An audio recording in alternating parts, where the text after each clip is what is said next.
I'm Fran Cole, and I'm the president of the League of Women Voters of Western Nevada County. We're a political, nonpartisan organization, which means that we do not support or oppose any political party or any candidate. We are devoted to promoting an informed and active electorate, and part of that is producing educational series like the one you're seeing here tonight. We do not, the views that are expressed by the speakers tonight are their own and do not represent the League of Women Voters or any of its representatives. So we have, over the last year, the pandemic has allowed us to explore different ways of producing information for our community. And our partnership with Nevada County Media, which is greatly appreciated, is one of the new avenues that we're exploring. We used to have in-person meetings, but we are finding that we can achieve a much greater audience if we have social media, YouTube, and of course Nevada County Media to help us.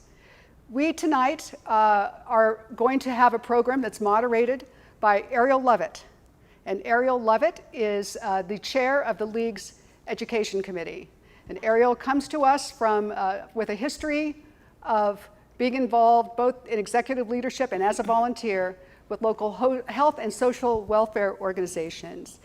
I would like to conclude by saying that I really hope that all of you support the League. We welcome you as members. We're very excited about the work we do, and we look forward to more presentations like this in the future.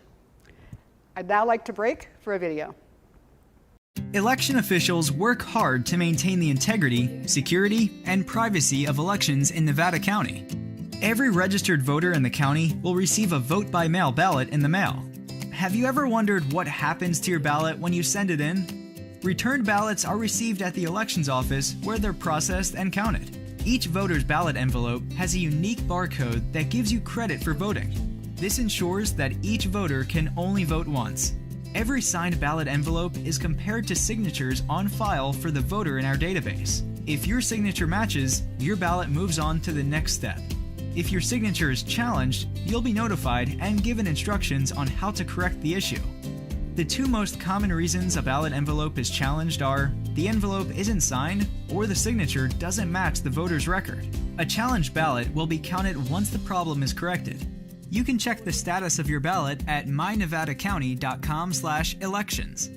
When voter signatures are verified, ballot envelopes are opened and the ballot is removed, unfolded, and prepared for processing through scanners, which total up the votes. Results are tabulated and released after the polls close on election night.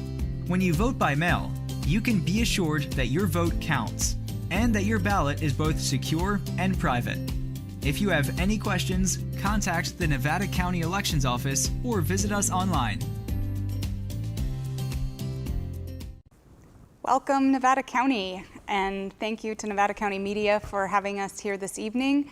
Shout out to Center for the Arts, too, because we were going to be there, but we're all flexible and making the best of the opportunities that we have. So it is my pleasure, thanks Fran for the introduction as well. It's my pleasure to get to introduce the guests who will be sharing information with us this evening, Natalie Adona and Gregory Diaz. Natalie Adona is the Assistant Clerk Recorder Registrar of Voters for Nevada County. She's a deputy member of the California Association of Clerks and Election Officials, the CACEO, and the County Recorders Association of California. She currently serves as the chair of the CACEO Constitution and Bylaws Committee and is a member of both associations' legislative committees.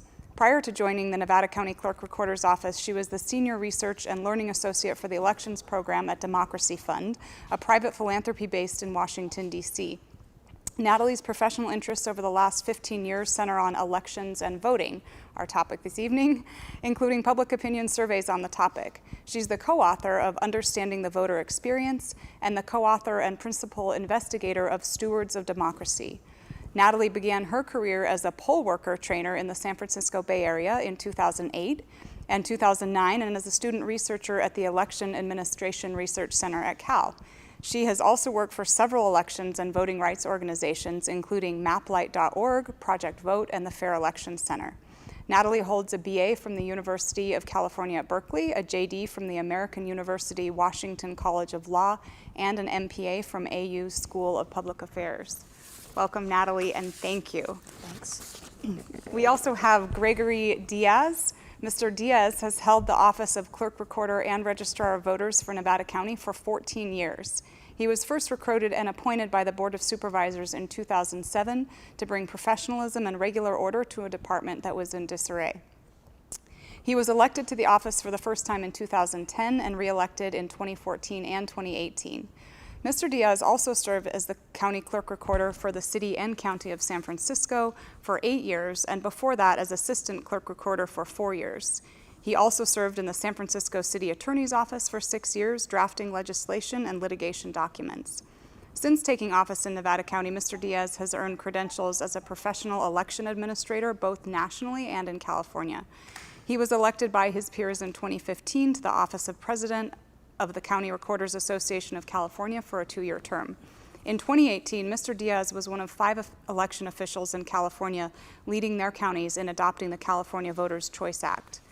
Mr. Diaz first came to Nevada County in 1996 when he and his wife Catherine purchased a ranch property in Mustang Valley where they raise alpacas. Still has 29. Yeah. They have been full-time residents since 2003. Mr. Diaz, who was raised in Philadelphia, studied abroad in Essex, England before matriculating to Swarthmore College, earning degrees in history and education. After obtaining a Pennsylvania teaching certificate, he taught middle school for several years and then pursued advanced studies at Rutgers University of Law.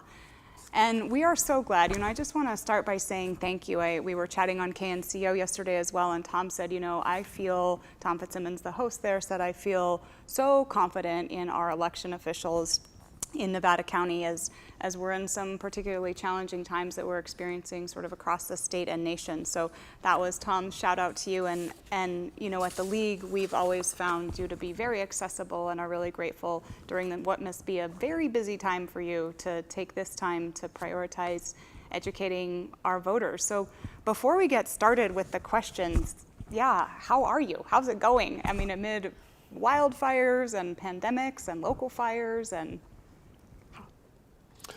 Well, if I may, first of all, I'd like to thank the League. Fran, thank you very much for having us. Ariel, thanks for coming to moderate this. I'm so proud and pleased to be the Registrar of Voters for Nevada County. We do a good job. We're very transparent. And I'd like to hand it over to Natalie because things have changed out there in the public, and we're under immense pressure. Before, our job was basically administering elections. We prepare and conduct elections. Now we have an added layer. Besides administering elections, we're defending elections for many, many hours during our day.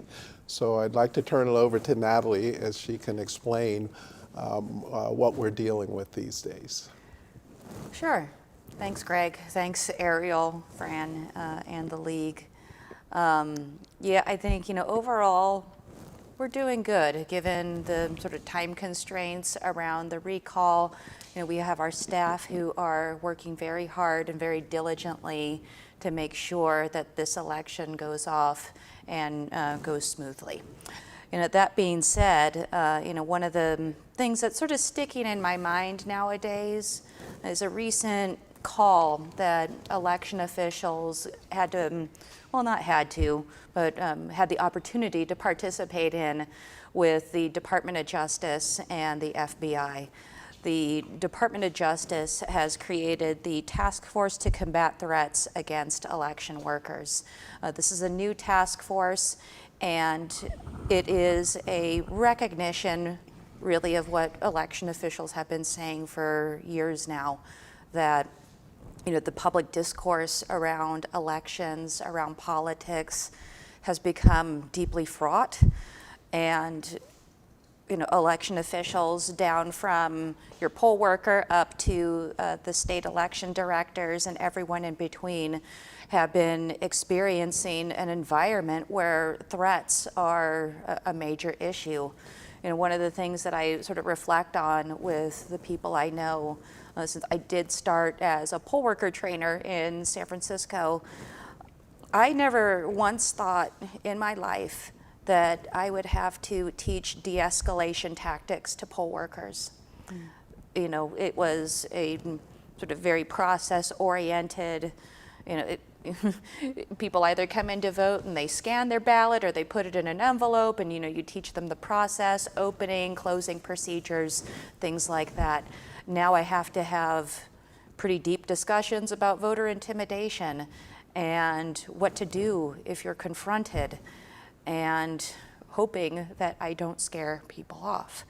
So, on the one hand, as I'm listening to Attorney General Garland and FBI Director Wray talk about what they've heard from our community and what we faced, thanking us for our service and apologizing for what we have to go through, I thought, finally, someone's listening. And I also thought it's come to this, where the highest law enforcement in the United States has to be concerned about all of our safety. And it's deeply disheartening, not only because we have our colleagues around the state and across the nation quitting because they just can't handle it anymore. They can't take the abuse. They can't take the threats.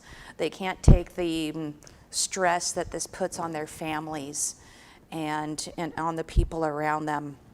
They're frightened.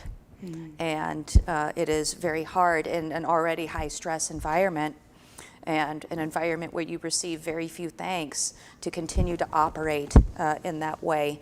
So, my thought was, if you care about election integrity, then you care about having a cadre of election workers with experience, who know the law, who know what the right to vote means, who know the processes left and right, and who are willing to learn about public health, about contingency plans for wildfire, about de-escalation when the country is so polarized and the environment is sort of built around you hating your neighbors, right? So I guess what I'm asking the public to do is ask us questions. We are here to try to educate people, not to cram something down your throat, but to be available, to answer questions, and to hopefully do so in a way that's civil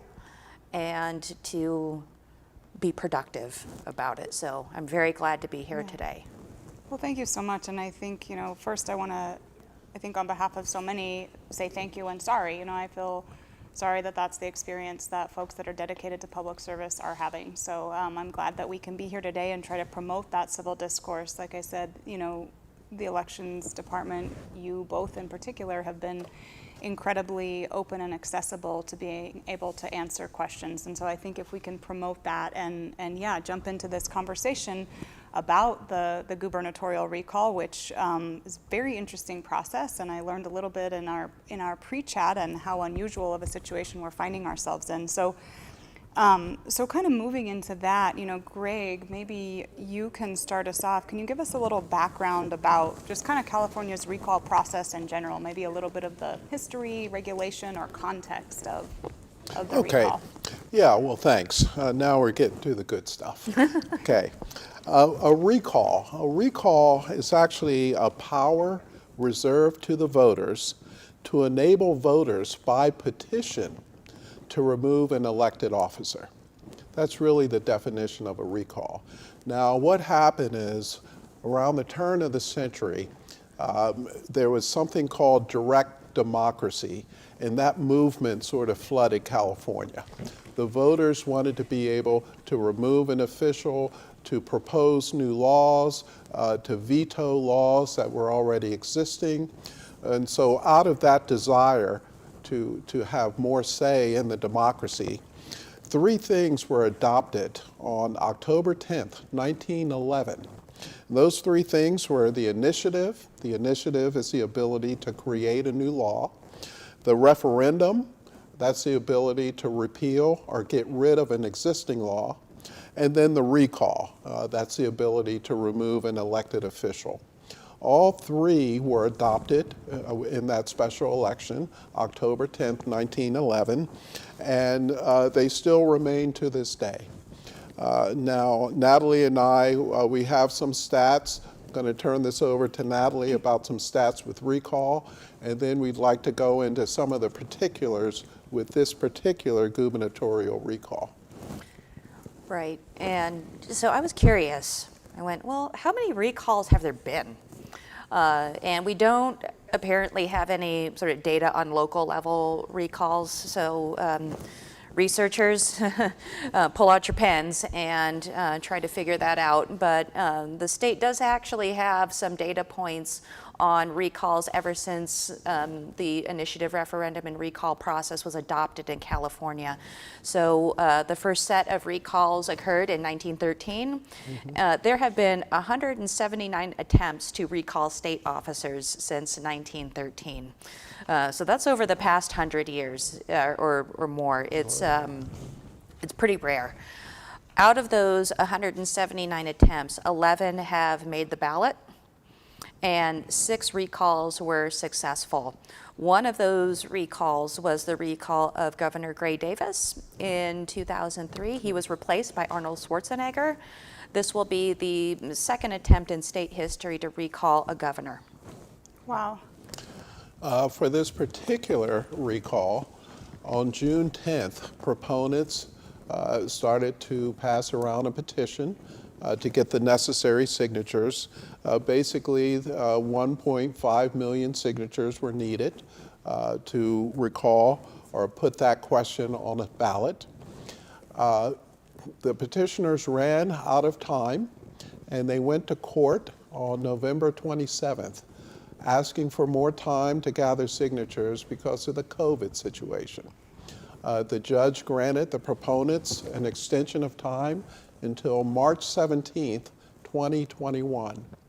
Proponents were able to gather the signatures by March 17th, 2021. And then the recall started to go. You want to continue with some more dates and timelines? Sure. So, Ariel, you asked us to sort of tell us a little bit about the timeline. Yeah, timeline, maybe how many candidates in the field, how's Right. that Yeah, managed? Yeah. Maybe we have young voters. My daughter's 18, she voted for the first time. Maybe we have young voters who want to be governors. Yeah. So all of this is pulled out of the elections code, but sometimes it is a little hard to search the elections code. So hopefully we'll make it a little bit easier. So the recall process starts with something called the notice of intent. And so the proponents of a recall, whether it be a statewide officer or a local level elected official, they have to provide a notice of intent to recall. They have to be specific about who they want to recall, and then they have to give an opportunity for the officer that they seek to recall to respond. Once a response is gotten, and then the proponents have 160 days to circulate that petition to sort of any qualified voter that is able to sign that petition. In this case, for a statewide recall, registered voters. And the threshold is, what is it, Greg? 12% of people who voted in the last gubernatorial election? Correct, yes. So that's a lot of days, just short of 6 months. And then we have to have time to verify signatures. So in a statewide recall like this one, county elections officials are asked to verify signatures of voters from that county. We have a statewide voter database, but really we're depending on our local database to do that signature verification. Then we report regularly to the Secretary of State. So once March 17th came around, and that was sort of the end of the circulation period, election officials across the state had 30 days from that deadline to verify all of those signatures. Once that verification process sort of concluded, I think some people were surprised that there was about a 6-week period for people to withdraw a signature. So that I think gets us to June the 8th, right? So from the time, sometime in April, where we had our 30 days, that 6-week period was triggered. Then the Secretary of State sort of reports to the Department of Finance and to others that there are either enough signatures or not enough signatures to initiate a recall. And in this case, there were enough signatures. So there are a lot of steps before we sort of get to calling the election, and there's a month period that the Department of Finance has to determine, okay, well, people want to recall, how much is this thing going to cost? And the state legislature gets involved and says, okay, well, how much do we need to budget for this? So some people may be familiar with the fact that counties have the primary responsibility of holding elections. With recalls, there is a provision in the code that says, well, the state pays for this in a statewide recall. So we had to submit quite a bit of paperwork to show the Department of Finance how much this would cost for Nevada County, and all the counties were doing basically the same process. So for us, we estimated something like $717,000 for this recall, and statewide about 300 million. 276 million statewide. 276 million. Right. So the good news is that we got the money. It was money budgeted. is here. Yes. So the state fronts the cost for all of that. And on July 1st, then the lieutenant governor, normally it's the governor in this case, but because the governor is the one being recalled, the lieutenant governor calls the election. Under the law, there's in between 60 and 80 days that election officials have to actually administer the recall election. In our case, it was 75 days. This gave candidates, 15, 16 days to file for candidacy. So we've got 46 candidates on the ballot. Yes. 45 of them are actually still in the running. One of them dropped out because of medical issues. And on September 3rd, we will get a list of certified write-in candidates. So if anyone wants to write in a certified write-in, we'll have those available at the vote centers. And other than that, we have.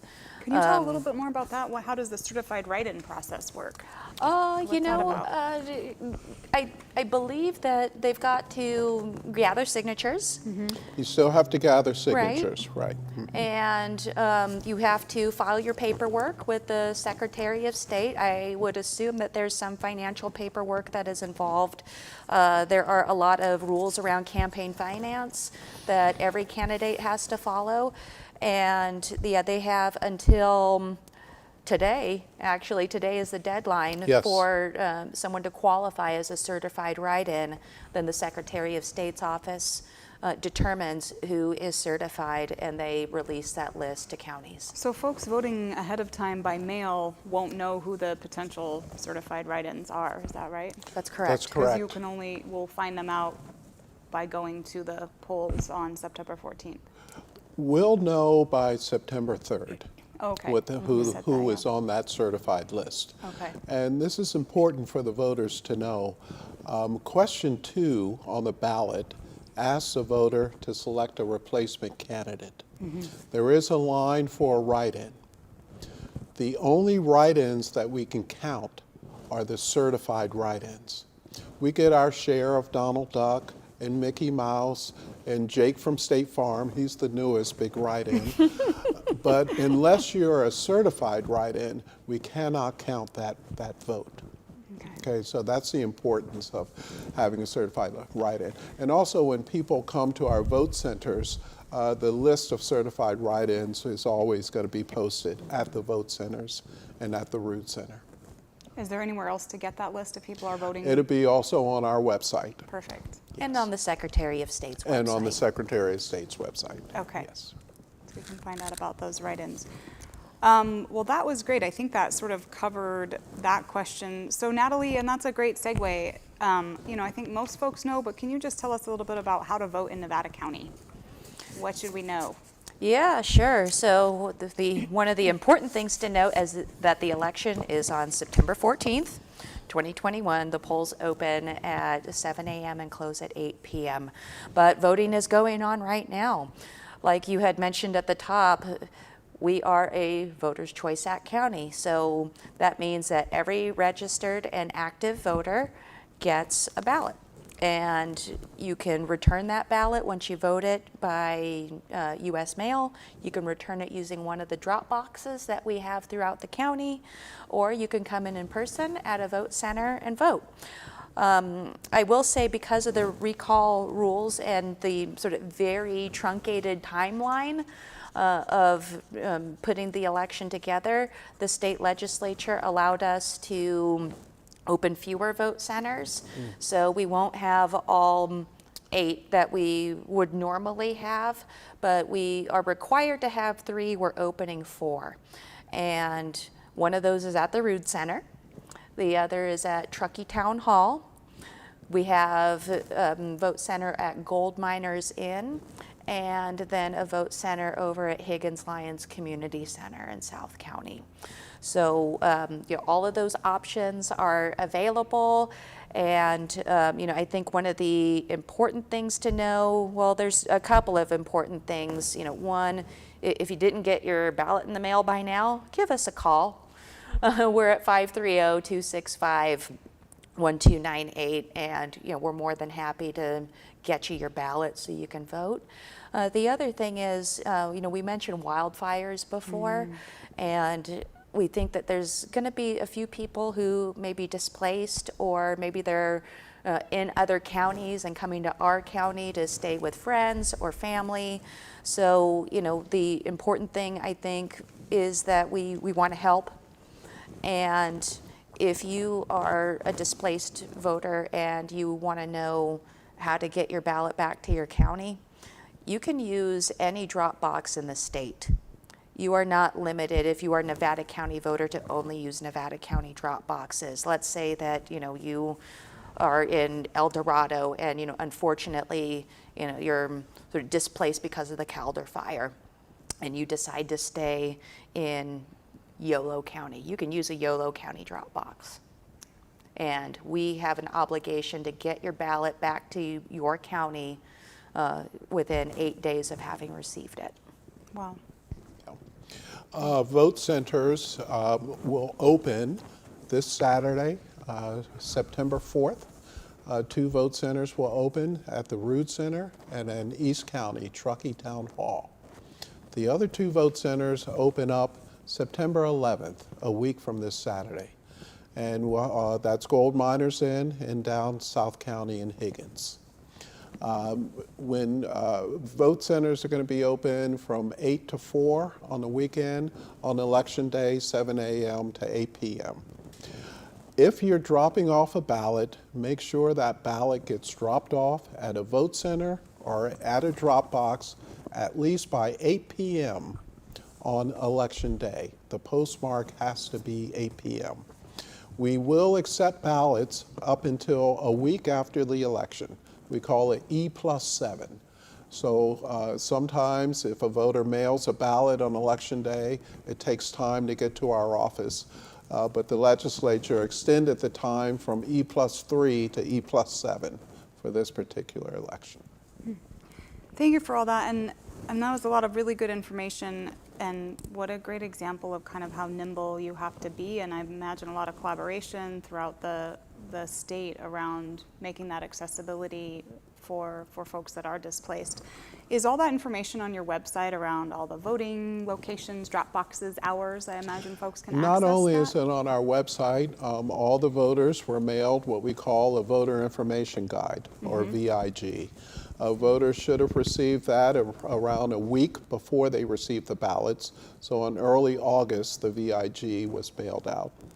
Also, with the ballots, we do have an insert, and all the location of the vote centers, phone numbers, hours, the drop boxes are all contained in that insert that will accompany the ballot. We also have a lot of this information on our social media. Oh, yeah. So we've got sort of a dedicated staff member who is focusing specifically on communicating to voters. Her name's Myra, and she's wonderful. And she is very diligently making sure that everyone who follows our social media knows that if they are displaced, what they can do to get a ballot and get voting. She is posting about all kinds of sort of things that we would normally tell people over the phone, but social media, I think, gives us an opportunity to sort of communicate widely, even though sometimes the social media can it can become difficult, but I think it is a great medium to share information with people so they know what to do, where to go, when election day is, when the polls open, and when they close. Yeah, and I just appreciate all the ways, we can call you, we can walk up, we can go on social media, and I have not thought to follow Nevada County elections, so I will see what's going on the Nevada County elections Instagram. Oh, yeah. League of Women Voters also on our social Well, media. I mean, we don't have Insta yet. Oh, just okay. We have the Facebook, we got the Twitter, and we got the Nextdoor. Yes. Oh, fun. Okay. Well, and also League of Women Voters of Western Nevada County. We also share all this election information on our site as well, so and our social media. So, kind of as we're talking about local elections, and it sounds like definitely a lot to do in a tight time frame. But can you talk about, we were talking a little bit before about sort of this climate, and so just really, can you share with us a little bit about what steps Nevada County is taking to support transparent, safe, accessible, and accurate elections? The first thing we do, and we've done this since I came aboard, is make sure we provide notice to folks. We put something called a notice of election in the newspaper before each election, and that's telling folks the office is open, we have various processes, come and look at the processes if you want to. Come and be an observer. We're giving voters locations, times, dates, and some of the processes I'm talking about would revolve around our voting machines. We do logic and accuracy testing for all the machines we use. The public is invited to come in to look at that. We have chain of custody procedures. We cannot allow one person to handle ballots. Everyone has to team up when we're transporting ballots, when we're breaking seals, when we're counting ballots. All the chain of custody procedures are open for people to view. We have rules for the observers to come, see how we verify the signatures on the mail ballots, see how we extract the ballots from the envelopes. Everything is transparent and open. And I think that's one of the secrets to our success. People seem to be pleased. They can come in and actually view. Sure you have. Yeah, I mean, the only thing that I think that's absolutely right, and the only thing that I would say in addition to that is, on an ongoing basis, whether it's at the height of an election or not, we are constantly making sure that the voter rolls are clean and that they're updated. Yes. So we get all kinds of registration forms from many different sources, from people filling out the form themselves, to the DMV, to the online voter registration, and to from all the agencies that are required to offer voter registration to people. We're also making sure that we're checking the obituaries. We are also the county recorder's office. We have the vitals at our office. We get a report every month from the Department of Public Health telling us, who has passed away, who we need to remove from the voter rolls. We get, confidential information from the state about, who should be removed for being incarcerated as a felon, or who should be, who requalifies now because they're no longer incarcerated, or who's been adjudged mentally incompetent. We get these all the time, and we're doing it constantly. I think sometimes people believe that when an election's not happening, we're just like kind of sitting back and not doing much, but Now with the alpacas only. right, Yeah, right. yeah. But nothing Some could be Shakespeare. further from the truth. Yeah, Shakespeare and alpacas. we are working, and on occasion enjoying pictures of Greg's alpacas. Yeah. We're also in touch with the post office, national change of ownership, of address, forwarding addresses. We keep on top of all that. It's important for voters to know we really can't do anything until we get documentation of something. If someone comes in and says, old Joe down the street passed away, we can't remove old Joe from the rolls. When we get a death certificate or some documentation, then we can. If people move to another state, we don't know until the people fill out a form telling us that there's been a change of residential address. So we're kind of limited because we need to get the information from the voters. So I just wanted to let the voters know, to let us know whenever there's a change in your circumstances. That makes sense, and really I think an important point for us to appreciate is that it's an ongoing process of ensuring the safety and accuracy. Well, so let's jump in. We do have some questions from the community. So it was fun we were talking about social media. We got some questions through our email and social media as we let the community know about this, and I think there has been a lot of confusion and conversation. I think that was helpful earlier that you gave us a context. This is really only the second successful recall of a governor. So this is somewhat unusual, and so I think voters had some questions. So if I can just jump into those. So one question was, did the county do away with checking to see if our ballots have come in? So if I go to where's my ballot, or what's the monitoring around that?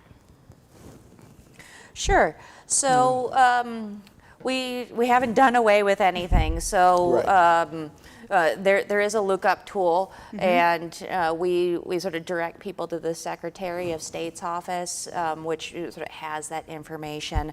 Where's My Ballot is another option for people to sort of get emails and text messages about where their ballot is in the stream. You don't have to sign up for it, but a lot of people like it.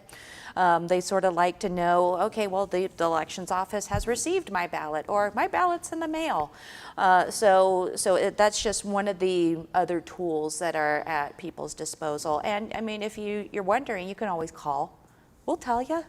We'll tell you if we got it. We'll tell you if we're sort of still verifying signatures. So yeah. Okay. No, we haven't done away you're with checking anything. it. Yeah. And this question, I think Natalie, you were maybe going to take the lead on this one too. Why are there holes in the envelope? Why are there holes in the envelope? I'm glad you asked that. I have a prop. Okay, so here's one of our envelopes, and in it I have one of our sample ballots that I'm folded in there, and you'll see there's the names of some people. You can see that this is a sample ballot. You know that this is not an official ballot because it doesn't have something called a watermark. Every election, the Secretary of State issues a watermark with a picture and a tint that we have to have on every ballot. So if you can see, it's kind of small. that, yeah. It says sample ballot up on top, and it does not have the watermark, just so you know. But I folded it just like all of our ballots are folded, and here's our envelope. And so the holes that we're referring to, there's a few of them. So there's two here, and this is really an accessibility feature of the envelope. It helps voters with sight limitations, an accessible way to find where the signature line is. One of our integrity measures for every election is that we check every signature. So we put the envelopes through a machine to do sort of a first round check. And it has a camera that is sort of pointed at this area. So it's really important to have the signature in the target area. So this really helps voters with sort of diminished sight to feel around and see where that signature is. Then there's this other hole over here on the side. This is basically a quality assurance measure. Greg had described earlier how we extract ballots out of the envelope. This is just a quick reference for us to see that there is no ballot in here and that we in fact have extracted all of the ballots that need to be extracted. So I sort of played around with this at home with my own ballot, but you know, I voted already, so I can't bring in my ballot, but I just want to sort of put this in here. And I don't know, can you see if there's anything showing?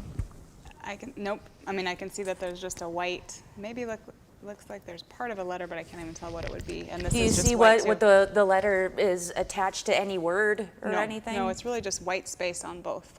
Okay, here, let's get it. So I'm going to turn it around. Flip it the other way.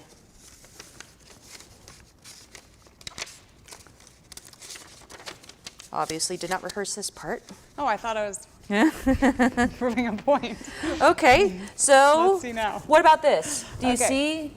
Now I see on the front I can see a BLA, and on the back I can see a THER and an NCT. Yeah, no full words.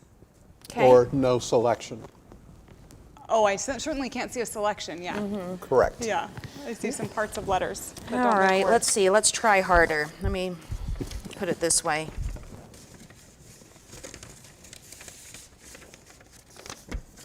What do you see? Once again, blank white space on this. Oh, and just a line, blank white space and a straight line on that. Right. No marks. All right. I'm sure that if I tried hard enough, I could probably get you to see something. So here's what I'm going to do. This is a facsimile of the ballot. Here's the back. It says this page is intentionally left blank. I'm going to fold it the other way.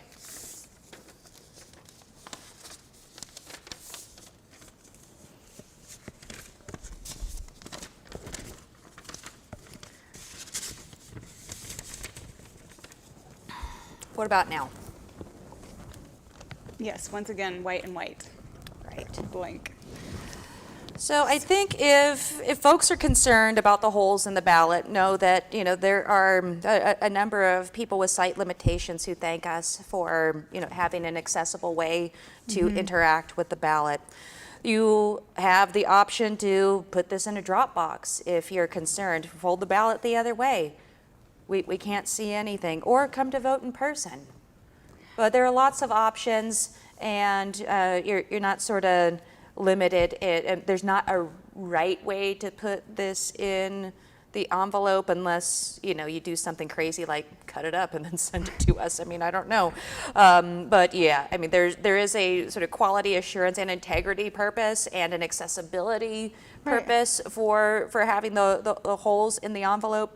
Thank you for indulging me. No, thanks for, I really didn't know that, but prior to this conversation, I never thought about, am I right though that there have been holes for? This has been a best practice for about 2 decades. Okay, so the holes have been there. The holes have always been there. They were there the last I've been more election. curious and thought, why are the holes? Because I didn't know it was for accessibility. I think that's great to know and important for to thought, and then it's one more quality assurance or quality check on your part. But Yeah. so the holes have been there since Yes. the early 2000s. Yes, Ever since he's been in office. ever since I've been here.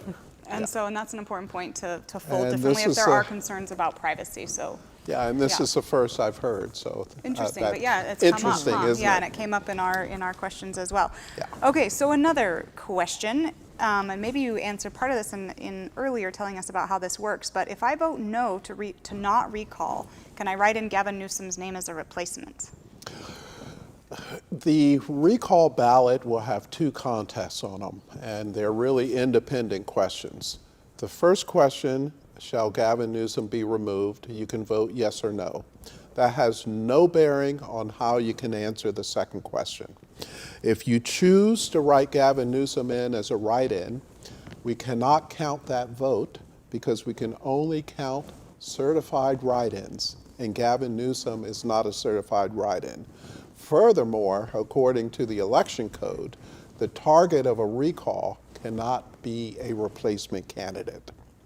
So I don't want to dissuade voters from writing in who they want to write in, but I want to make sure voters understand that only certified write-ins can be counted by our office. Thank you, and I think that's really important because there did seem to be a few questions around this issue sort of generally, but Yeah. so I think what you said about the two contests is really helpful. So even if the person voted no on the first one, even Right. if they put Gavin Newsom or Mickey Mouse, the no still stands. Separate and distinct contest Exactly. or That's what question yeah, than the second. Right. really important. Thank you. And no matter how you vote on the first question, yes or no, and whatever you do on the second question, it's not going to void the ballot. Okay? Thank you, A lot 'cause of that was- folks are thinking if I vote no and then vote for a replacement candidate, that's going to void the whole ballot. No. Question number one, we're going to count that vote. Question number two, if they pick one replacement candidate, we can count that vote. If they pick a certified write-in, we can count that vote. If they pick two candidates, that's called an overvote. We cannot count that vote. That was actually the next question, so we can Oh, check that one okay. off, so that's great. So what, and similarly, just I think we're maybe over, but we have gotten so many questions on this. So also, if someone votes yes or no and then does not put a replacement in, that would still, Then that will be, the second question will be considered an undervote. We wouldn't count anything because the voter did not make a mark on anything. but we'll still But count their it yes does or not no. void the ballot. The Great. first question gets counted. And then on that, and this was one of my daughter's questions as a first-time voter who's probably done a lot of Scantrons where you have to completely fill in the, just out of high school. But does any mark suffice, or do the boxes need to be completely filled in? We ask that voters completely fill in the box. That said, I've adjudicated a lot of ballots, and basically what that means is if there's a question about the voter's intent, our voting system says, hey, you need to look at this. We need to know whether this is an undervote, whether it's an overvote, or whether there's a mistake. So the important thing is to mark your ballot consistently. Yeah. I mean, the truth is that if you put a check mark, an X, if you fill it in all the way, the machine is going to detect a mark. Where it sort of gets tricky sometimes is if sort of a voter starts to fill in the box and goes, oops, I didn't mean to do that. And then they sort of vote for who they intended to vote for. If that's the case, the machine will detect this is potentially an overvote here you need to review.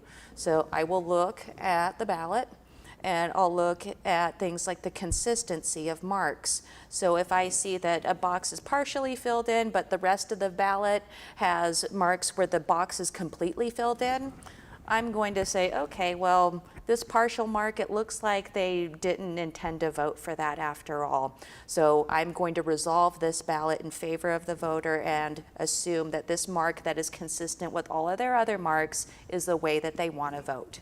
If I can't ascertain voter intent, then it would be an overvote. So it's really important to sort of make consistent marks. The best way that you can do that is to fill in the box all the way. Scantron approach. Yeah. Thank you for that. Now, if clear there answer. are any issues with an overvote, every single overvote that comes in the office, we will review manually. And we'll make that determination. If we cannot determine voter intent, we can't count the ballot. And we're not doing this alone. So there have been Right. times where I look at a ballot and go, it's on the line, and then I ask somebody. Yeah. I say, hey, Greg, I'm looking at this ballot and I think I might know what the voter's intent is, but I'm not sure. What do you think? And, he'll look at it, or, whoever I'm partnering with will look at it. And so we'll, sort of have a dialogue.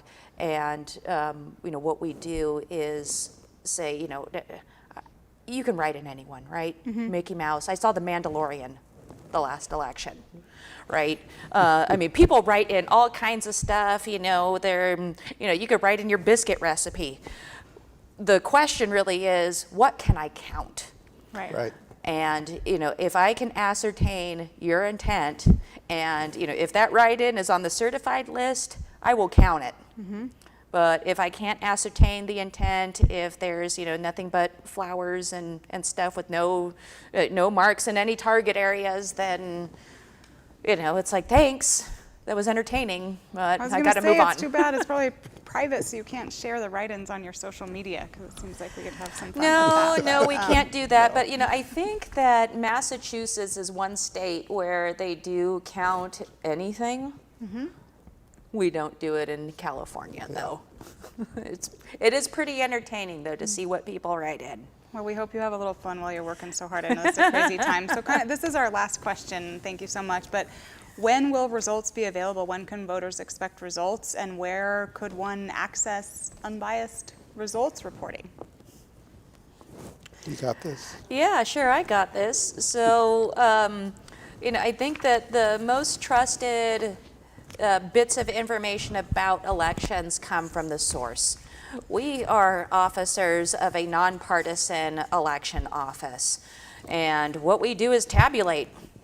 We make sure that your ballots get to you, and when you vote, we tabulate the results, and we share those reports. So basically what happens on election night, we hit that button that says tabulate at 8 o'clock and 1 second, right after the polls close, and we send a report to the Secretary of State. And it is called an initial report of unofficial results. Then we keep generating reports every 2 hours until all of our voting locations report in. That it has been in the past up to 3 reports. And as soon as we report to the Secretary of State, we post it on our website. We usually have members of the media who sort of are reporting out what we report. All of our reports are available on the website, and we'll continue to produce updated vote counts up until certification. We have up to 30 days to certify an election.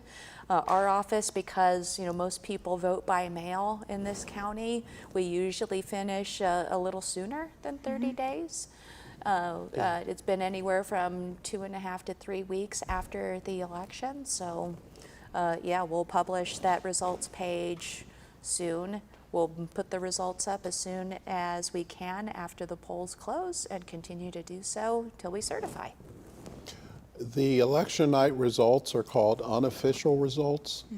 At the end of our canvass period is when we release the official results for the election. Right, and so the official results come after, of course, we tabulate every ballot that has come in that we are able to count. We also do what's called a 1% manual tally. That is our election audit. So we'll take a random sample of precincts, and we will count 1% of returns, both in the sort of vote by mail and the in-person voting. Yes. We'll make sure that we have a report that allows us to sort of compare what the machine counted and what we're counting manually. There's teams of 4 that are sort of looking, one's calling out, vote for candidate A, and someone's tallying on a sheet, a vote for candidate A.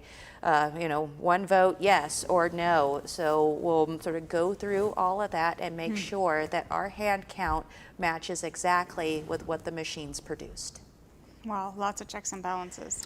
And Which is good, having a post-election audit. It does inspire confidence in the results, And we don't have any variances so far. Cross your fingers. But I And think it's it open to the does public. instill, and it's open to the public. We always get observers, so it's a good thing. Yeah. Wow, well that concludes, I feel like I've learned a lot. have I was gonna say, is there anything One else more that- tidbit that Yes. I'm hoping voters might be interested in. What happens after the recall election? If the majority of the voters vote yes on the first question, then the recall is successful. The replacement candidate who gets the most votes is elected for the unexpired term of the office. If 50% or more of the voters vote no on the first question, then the recall has failed and the officer will remain in office. If the current effort to recall Governor Newsom is successful, when would a new governor take office? County election officials have 30 days after the election to complete the official canvass. We just went through this. On the 38th day after the election, if the recall is successful, the Secretary of State will certify the election results, and the new governor would take the oath of office and assume the position. So it would be 38 days after the election.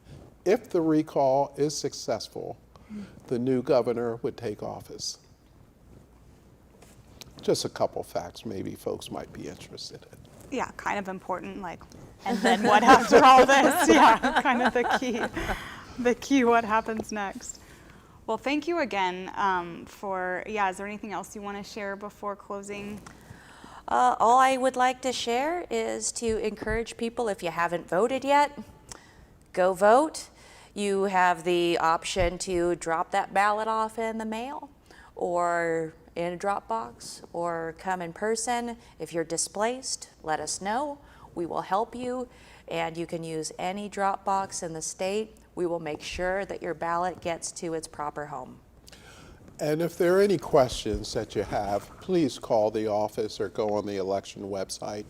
Our last election, some of the social media sites mentioned the election is going to be on Wednesday, November 4th. And of course, the election is on Tuesday. And I'm hearing that similar disinformation is going to be out there for this election. The election is September 14th. If you have any questions about who, where, when, please give us a call.